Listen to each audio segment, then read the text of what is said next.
Oh, hello mga hello. Ito po yung bago nating pina-improve na pambuhat. Ayan, masayang-masaya ako dahil sa mga nagbigay sa amin ng idea.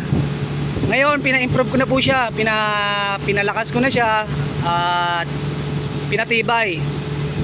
Kasi yung una nating ginawa guys, para sa maliit lang na RCP.